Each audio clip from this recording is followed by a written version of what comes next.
My name is Ellsworth Wareham. I'm a cardiothoracic surgeon and practice that as my specialty all my professional life. I'm 98 years of age, and I practiced cardiothoracic surgery until I was 95. I first tried to be active by working around my yard, doing my pruning of my bushes, and I mow my own lawn, and so I try to get a little exercise doing that. As far as my dietary program is concerned, I happen to be a vegan. I've been a vegan now for about half my life. I think that that's a healthy form of nutrition. I try to maintain a calm approach to the problems of life and not worry and fret over problems that come along. I get a good night's sleep, and if I feel like it, I take a nap during the day. So I really try to be calm, as careful as I can in preserving what energy I have. I quit work when I was 95. And because of this, of course, I attracted some publicity from the National Geographic. And incidentally, the people I work with very much wanted me to continue, but I felt I should spend a little more time at home with my family. I could be working right now. I could do anything that I did then, and I'm now 98. But I picked 95 as an arbitrary time when I would quit. I have always been inclined to be a vegetarian. My folks were farmers, and we had quite a bit of meat available, but it never appealed to me to eat animal products. I never did drink milk by the glass. I would use it on my cereal, and of course my mother, and then later on my wife, would use it in cooking. So I was naturally inclined toward a vegetable type of diet, but I was concerned about the adequacy of the nutrition. And when I found out that I could get by taking a little vitamin B12, why, of course, I then became entirely vegan. And I think that it has been a very fine form of nutrition. It's a little extreme to tell a person who is using flesh foods that you're going to take everything entirely away from them. But I have, when I was in practice in medicine, I would tell the patients that the vegetable-based diet was the healthy way to go, and as much as possible we keep away from the animal products. It has to be something that the person wants to cooperate in, and people are very sensitive about what they eat. Now, you can talk to people about exercising, and you can talk to people about relaxation and good mental attitude and things like that, and they will accept that. But you talk to them about what they're eating, and people are very sensitive about that. If an individual is willing to listen, I will try to explain to them on a scientific basis of how I think it's better for them. I read a statement in the Wall Street Journal last year, I think it was in January of last year, that I thought was quite significant. And it was this, that all tastes are acquired except for breast milk. Now, this means, you see, that if you, as a parent, will start your child on a healthy nutrition, they'll like it. But an individual, let us say, who is old, even my age, can change their taste buds. Now, there are a lot of people that take too much salt, and their food they think is flat unless they have a lot of salt in it. But if you will diminish the amount of salt gradually, after a while they won't know the difference. And in a matter of 3 months or so, you can do a great deal to change your taste habits if you are willing to do it.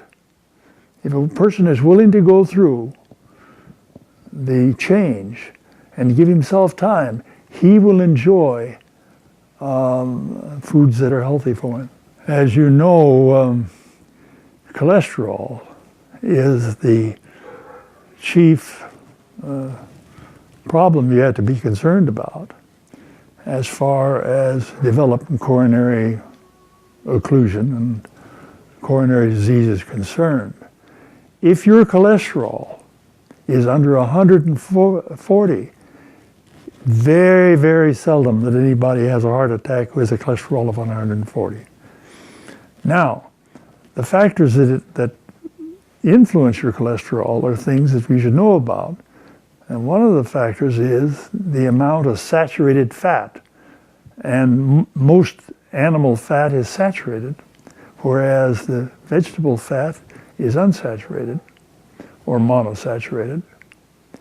So you have to avoid the animal fats. Now, there are those scientists, including Dr. Colin Campbell of Cornell University, that say that animal proteins will also affect your cholesterol, not just the fat. In other words, you pour off the cream off your milk and drink the skim milk. Even the casein of the milk will raise your cholesterol. And then people say also high intake of sugar will affect your cholesterol. So if you can keep your cholesterol under 140, your chances of developing coronary disease are very small. Exercise is beneficial in reducing your cholesterol. But if you're taking in a considerable amount of saturated fat, you can't exercise enough to lower it as much as it should be lowered.